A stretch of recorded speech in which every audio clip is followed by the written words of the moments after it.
What is up YouTube, and welcome to this Better Call Saul video. It feels like an eternity since they left us with that earth-shattering cliffhanger of Howard being killed. But I'm so glad this show is back after The Boys has finished. I need some real peak entertainment in my life. Now, while not responsible, Jimmy's petty revenge did kind of lead to Howard's death. And we are in the endgame now, Tony, with I think about 6 episodes left.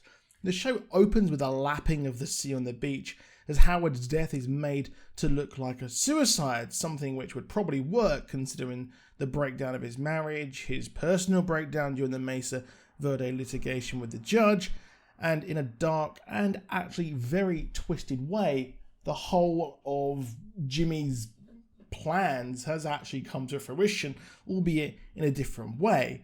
We then see the immediate aftermath of the shooting as Howard lays dead. Lalo makes Jimmy and Kim sit down and give them instructions to kill someone, which we know is Gus, but he sends Kim instead after saying that the door is most likely to open to a woman. Obviously, Jimmy wants to make sure that she is away from Lalo, who is an absolute psycho. He's doing his best to be a good person. However, it's clear he's doing this so Kim can escape, like I said, as Lalo will keep her hostage, and if he goes, well, Lalo, sick of Jimmy's protest, just lets her do the job, as he's tied up, and we get some awkward stuff between the pair. Lalo mentions how the armed men came to his compound and killed everyone he knows, and that's why he's on this revenge tour, but he also really hates Gus for being in the cartel. Lalo mentions Ignacio Varga, aka Nacho, who had a absolute hell of a send-off at the end of last season. Or at least the penultimate, I think. While Jimmy knows what happened and he's left to sit with a dead body as Kim goes to do the job, this life of crime is sitting right ahead of him. Of course, Kim has been watched the whole time by Mike, but right here, when like he needed to watch her, he lapsed as they headed to the bunker and keeping Gus safe. They would have had a chance to take out Lalo there and then, but retreated to home turf. It's funny how she confuses the body double of Gus for Gus himself, and she says Lalo is going to kill Jimmy. Now Mike's crew is armed to the teeth, ready to take out Lalo as the culmination of the first part comes to fruition, but predictably, Lalo knows what would happen as he takes the Ford Taurus, as he knew that Kim would be a decoy, and he can then lure some men out of the laundromat so he can go and film the whole thing of the secret meth lab.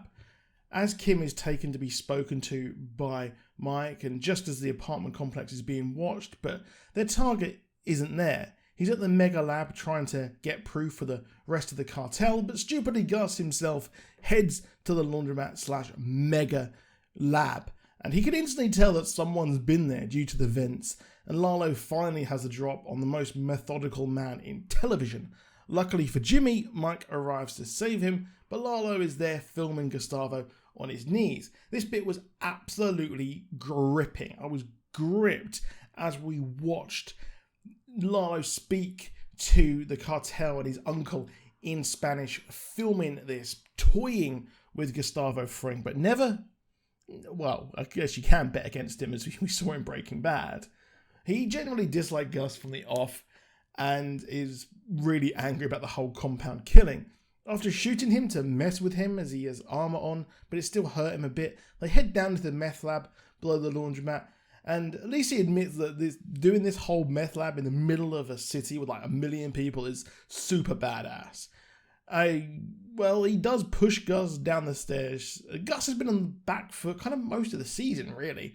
But we finally get to see one of his monologues, as Giancarlo Esposito is just the absolute GOAT here, as he blinds Lalo and reaches for a hidden gun, firing, unsure if the cold-blooded cartel killer is dead.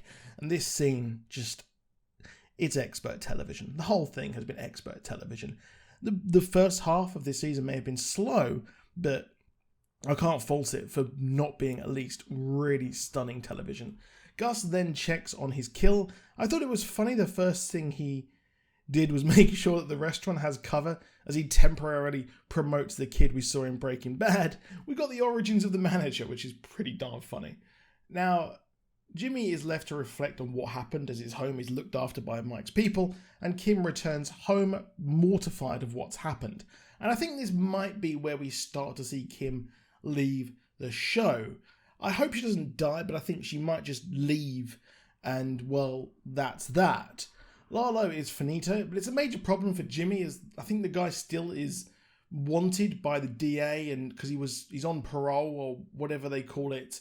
He's on like a bail bond thing. I'm not really sure what they call it in America, but he's expected back, but he's dead. I guess Jimmy will have plausible deniability. He could just say, well, he didn't return. It was not my fault. Mike briefs them on how to deal with the cover story of Howard's death, as they were the last people to see him alive, but we later see the body as, well, they're buried under the meth lab. So all the time in Breaking Bad, we've seen the grave sites of Lalo and Howard. Stunning. There's like a little post-credit teaser where we see the black and white office. I'm not sure if that's actually a proper post-credit scene, but overall, this episode really was a lot of fun. I was entertained and gripped as the acting, the cinematography is just absolutely next to none. I want Mike to wake me up and just go, this is what we're doing. You're getting dressed. You're doing this. Do that. Don't procrastinate. But that is it. Let me know what you think down below. Do comment if you have any thoughts on it, and do hit a like and subscribe if you want more from us.